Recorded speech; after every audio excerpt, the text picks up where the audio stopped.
Welcome to day 236 of the New Way. I'll read Matthew 22:15 through 22. Then the Pharisees went out and laid plans to trap him in his words. They sent their disciples to him along with the Herodians. "Teacher," they said, "we know that you are a man of integrity and that you teach the way of God in accordance with the truth. You aren't swayed by others because you pay no attention to who they are. Tell us then, what is your opinion? Is it right to pay the imperial tax to Caesar or not?" But Jesus, knowing their evil intent, said, "You hypocrites, why are you trying to trap me? Show me the coin used for paying the tax." They brought him a denarius, and he asked them, "Whose image is this, and whose inscription?" "Caesar's," they replied. Then he said to them, "So give back to Caesar what is Caesar's, and to God what is God's." When they heard this, they were amazed. So they left him and went away. Now let's read Mark's version, Mark 12:13 through 17. Later they sent some of the Pharisees and Herodians to Jesus to catch him in his words. They came to him and said, "Teacher, we know that you are a man of integrity. You aren't swayed by others because you pay no attention to who they are, but you teach the way of God in accordance with the truth. Is it right to pay the imperial tax to Caesar or not? Should we pay or shouldn't we?" But Jesus knew their hypocrisy. "Why are you trying to trap me?" he asked. "Bring me a denarius and let me look at it." They brought the coin, and he asked them, "Whose image is this, and whose inscription?" "Caesar's," they replied. Then Jesus said to them, "Give back to Caesar what is Caesar's, and to God what is God's." And they were amazed at him.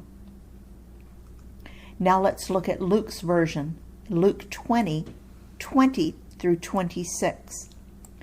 Keeping a close watch on him, they sent spies who pretended to be sincere. They hoped to catch Jesus in something he said so that they might hand him over to the power and authority of the governor. So the spies questioned him, "Teacher, we know that you speak and teach what is right, and that you do not show partiality, but teach the way of God in accordance with the truth. Is it right for us to pay taxes to Caesar or not?" He saw through their duplicity and said to them, "Show me a denarius. Whose image and inscription are on it?" "Caesar's," they replied. He said to them, "Then give back to Caesar what is Caesar's, and to God what is God's." They were unable to trap him in what he had said there in public, and astonished by his answer, they became silent. Matthew and Mark mention a group that we've not discussed, the Herodians.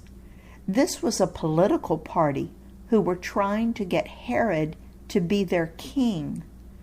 Another aspect of the Herodians was that they were Hellenistic, meaning that they leaned heavily on Greek beliefs.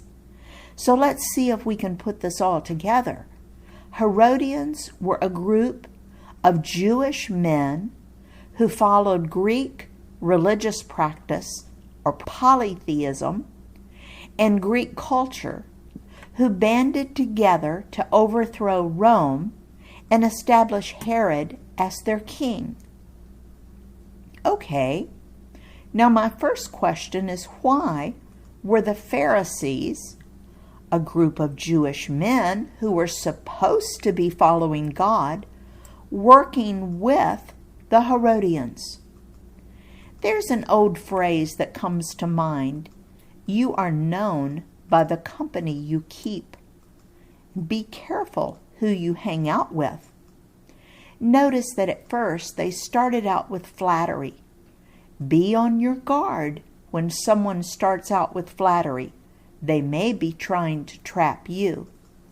But of course, Jesus saw the trap.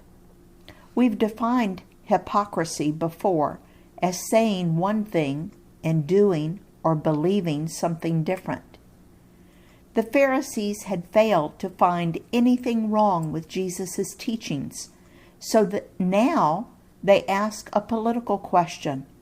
I wonder if that is what they were discussing with the Herodians, how to trap him politically. I don't know. So what's their question? Is it okay to ask Jesus questions? Some churches teach you not to question God, but I believe that asking questions is the best way to find answers. If you don't ask your questions, then Satan will use them to weaken your faith. I've made it a habit to bring all my questions to God. But remember, we don't demand answers. We simply come to Him because He says to. Sometimes He answers clearly. Sometimes He just assures me that He is in control and that I don't need answers at this time. Either way, I come away reassured that He loves me and wants what is best for me. In His service, Dale.